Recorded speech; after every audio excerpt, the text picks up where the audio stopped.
I believe that there's a moment in everyone's existence where circumstances arise that make you question what life is really about.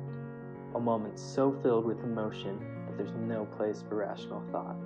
For me, it was when the doctor asked me if I was aware of the 2 tumors in my right knee. For others, it could be the moment they cradle their firstborn child in their arms. For my good friend and cousin Ryan, this was his moment. Yeah, I'm ready.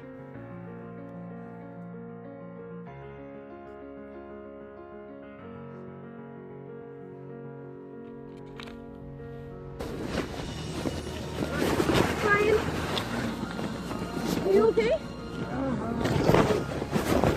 This was the moment Ryan realized his life may have just been altered in a way that not many people could ever understand. Ryan suffered a compression fracture of his T12 vertebrae.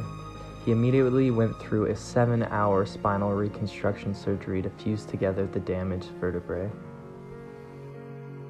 But Ryan is a fighter, and always has been. After 16 months of strenuous recovery, Ryan was able to take his first steps. Just 2 years after his accident, Ryan is racing down the slopes again, tearing it up on his custom monoski. But when there's no snow to be found, Ryan is biking, paragliding, or riding ATVs in southern Utah. Ryan is the epitome of someone not letting obstacles slow them down from accomplishing their dreams. Ryan was kind enough to sit down with me and discuss how recreation has changed for him since his accident. So tell me how you have been able to get back into recreation since after your accident. Well, for me, fortunately, I already had an in before my accident because of how much outdoorsy activities I was already involved in, especially teaching skiing up at Snowbird. While I was skiing up there, I had a few fellow instructors that would go over and work with this program called Wasatch Adaptive Sports. And I knew that it was a program to get people with disabilities up on the mountain. That's pretty much all I knew about it. But then after my accident, I had those people reaching out to me right away because they had known what would happen. And they said, hey, look at, you can still come skiing. You can still go out and do all these things, which I had known. And so, fortunately, I had an in before the accident. I didn't know. I was actually kind of preparing myself for it. And so, basically, I had to wait an entire year before I got back up on the mountain. 1 for doctor's orders and 2 for the program's requirements had to be a year after the accident.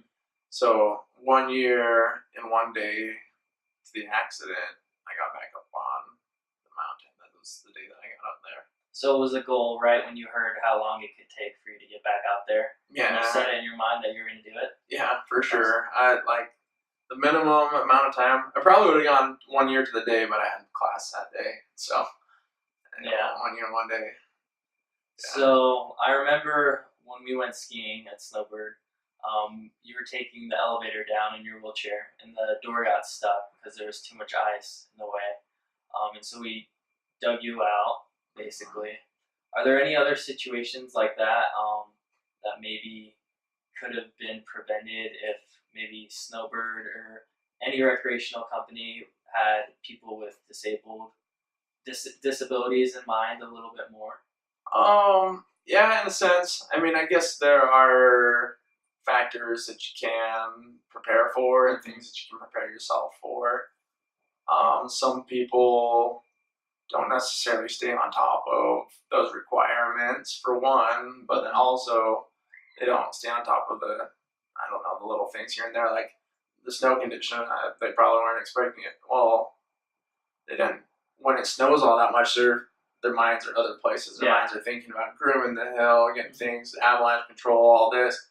But, they just didn't get to digging out that elevator where it went out to the ski lift. And so, I mean, a lot of the times I'll have to just make it work for myself. Yeah.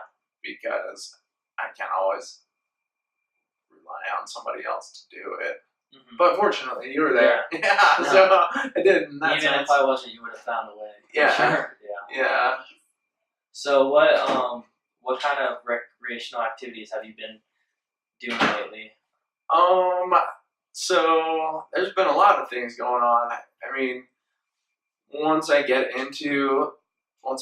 into this activity and meet the people in the world of adaptive sports, I've been able to see different tangents that I can take. I've gone parasailing. What else? I've gone out. I've done mountain biking. They have both the kind of like the sit back, lay down type, or they got the one where you're head first and doing some downhill Is that stuff. super hard on your arms? Those? No, not particularly. I mean, I don't know if I'd be in shape for. Yeah, my arms. well, I've been preparing myself I to guess this point for the last little while just by moving myself and transferring because I got to learn how to adjust with my upper body. What else? I got a razor that has hand controls in it, so I can use the mount. I used to dirt bike, but since I couldn't dirt bike anymore, we tried to figure out what's another way to go out and ride in the desert. You got a side by side, but just like the car that I have with hand controls, we decided to put hand controls in that, so I could still just go out and drive it or gas it with my hand by tilting it back, and by pushing it on the brake, it stops. So I can still go out and drive around and hang out with the family in the desert or in the mountains or wherever they're at. I can keep up. Yeah, well, you always have. Yeah. You've always been faster, and we've had to keep up. But okay, so yeah, I think it's really cool how you've been able to like keep on doing everything you love, and you haven't let anything slow you down. What advice would you give to maybe someone who was disabled and was having a hard time creating some motivation to like get going and to do the types of things that you're doing? That's a tough one because you don't necessarily always want to get out. You kind of get stuck in a place that like, oh, I can't do these things. I can't do the things that I used to do. I can't do that. And you kind of get caught up. But you gotta look at your opportunities and talk to the people that have the assets to be able to make things happen to you. For me, I wouldn't have been able to do any of this if I hadn't known Wasatch Adaptive Sports and been able to have that asset.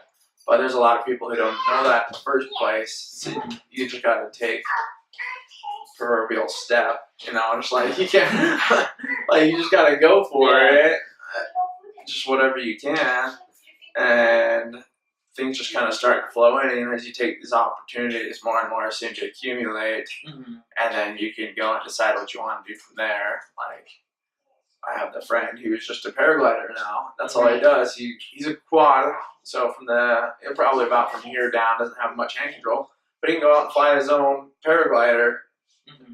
He just go fly around by himself because it's what he's wanted to do. For me, skiing is just what I'm about. And so I get up there and I just get my laps in, and now I'm going to be racing with the National Ability Center, trying to get some Paralympic training in to see how that goes, see what kind of route that would take. That's awesome. Yeah. Good for you.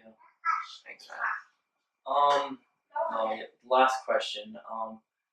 Do you think there's anything recreational companies could do to help accommodate someone with disabilities more? Maybe it's training their staff a little bit better, or making sure that there's no snow in front of the door to the elevator.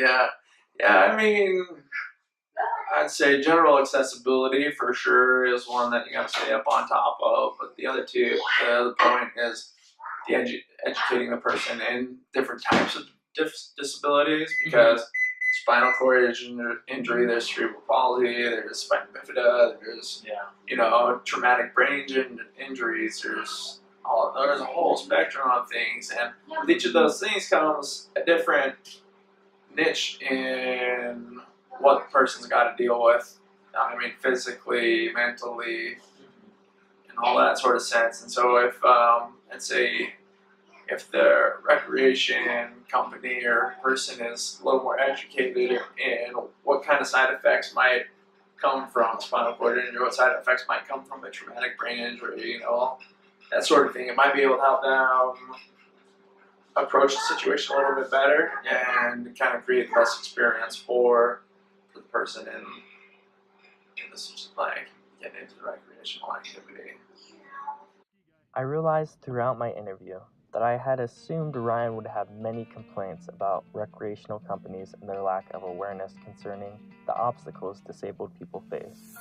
But I quickly learned Ryan's attitude is one of positivity and optimism. This can easily explain how Ryan has been able to accomplish so many of his goals in such short periods of time.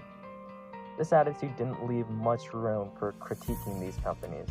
However, I did learn that recreational companies could benefit from an accessibility standpoint.